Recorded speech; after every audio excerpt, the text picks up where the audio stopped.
Win big with new DRF All Access past performances. With one best-in-class product, you now get all three past performance formats. Go to DRF.com and use coupon code ONEFREEPP for a free single card today. Dan Illman, Mike Beer kicking off the $1 Pick 6 at Belmont at the Big A on Sunday. It's New York Showcase Sunday. And race number 5 is the Empire Distaff. Fillies and Mares going 1 1/8 miles, and the distance could be a key handicapping factor. Let's take a look at this field. You're going to see that our friend and colleague David Aragona made the number 2 Sterling Silver even money on the morning line. And she deserves to be a short-priced favorite based on her form. But 1 1/8 miles is a bridge she's yet to cross in her career, and it's a question mark. Yeah, it's the major question mark in this race because I don't think there's any denying that Sterling Silver, all things being equal, Dan, she is better than these horses and they can't beat her. But as we always say, all things are never equal on the racetrack, Dan, and she has never been this far. And 2 turns is another question she has to answer. Let's see where our friends at Timeform US have Sterling Silver after the opening quarter mile. And she does have the tactical speed at these longer distances to stay within stalking range. Smokin' Hot Kitty is a speedball, and she is expected to get to the front in here. Venti Valentine has a nice combination of tactical speed. Timeform US has the 3 in second, and also she has the fastest Timeform US late pace rating. She's been a consistent New York bred for a very long time. Yeah, she has. She's pretty good. She's another one. I've never really thought of her as a horse who loved longer distances, but she's been good for a long time, and she has won over this distance in the past. I thought Smoking Hot Kitty would probably make the lead in here. We'll see if somebody goes up there and tries to push her. Longer distances are just fine for the number 1 Amanda's Folly, who caught the right field last time out. An off-turf race going 1.25 miles at Saratoga. And as you can see, there are only 2 others that Amanda's Folly has to beat, and beat them she does really easily for Linda Rice. She's coming into this race fresh. Yeah, she's main track only in this race.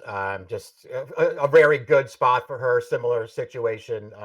3 starts back didn't work out for her that day where she's MTO and off the turf race against 2 others and finished last.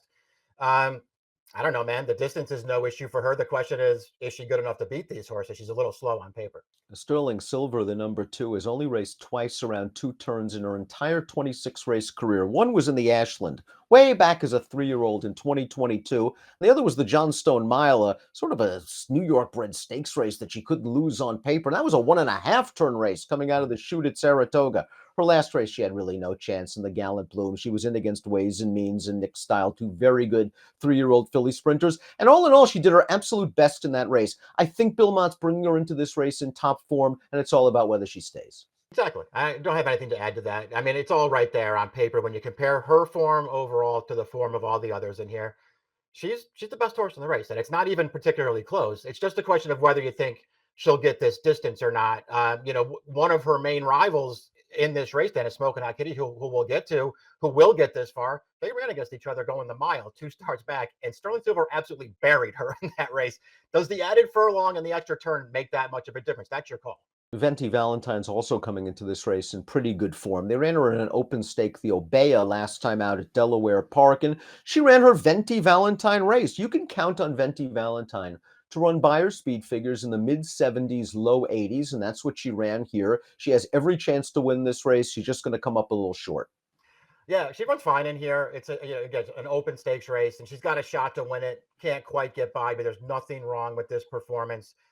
Throw out the Shuvi, 3 starts back. She was never going to win that race. And her overall form, since they've come back, and they don't even really give her layoffs, Dan, but since they've concentrated on longer races with her, her overall form is fine. She just isn't running fast races. She can easily win this race, especially if Sterling Silver doesn't want to go this far.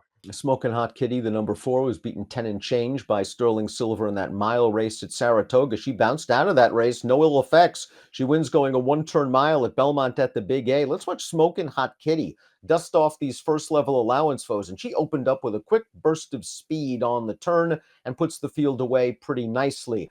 Can she get 1 1/8 miles? Certainly she can, and that could be key because she also looks like she can get on the lead and maybe back down the fractions. Yeah, we'll see if she's able to do that. And here, that 3 starts back when she won going the distance at Saratoga, that was the case, where she was just able to get control of the pace. They didn't make her go fast. She made that field pay and earned the best buyer of her career, Dan, an 88 buyer winning that race, which is going to give her some kind of a chance in here. She's 5 for 6 since they stretched her out on dirt, Dan. The one loss again when they put her in the stakes race against Sterling Silver, she was no match. Bonadu's 2.9 furlong races are pretty good. I thought she was fine when she was third in the critical eye. No real excuses against Venti Valentine. She made the lead that day. She went pretty quick. I thought speed was doing well on that wet track.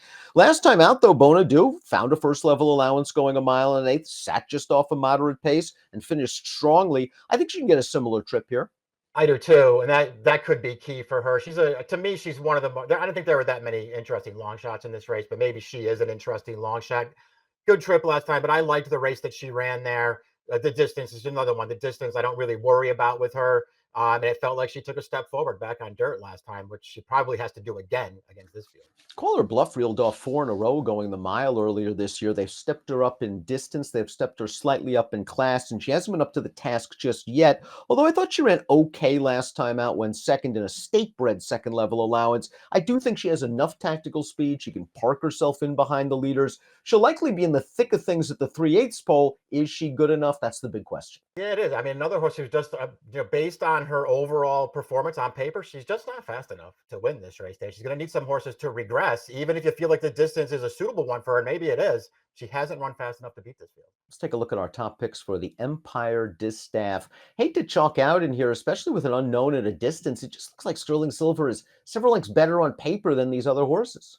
That's how I looked at it too, Dan. I mean, I get anybody who just says, you know what, she's never been this far. She's going to be a really short price. Let's try to beat her. That's all well and good with me. I couldn't find the alternative. We'll try to have her kick down the 4. Smoking Hot Kitty, you should be on the lead turning into the stretch. 2-4-3-1 for Mike, 2-4-5-3 for me. It's the Empire Distaff on New York Showcase Sunday at Belmont at the Big A, kicking off the Dollar Pick 6. Good luck.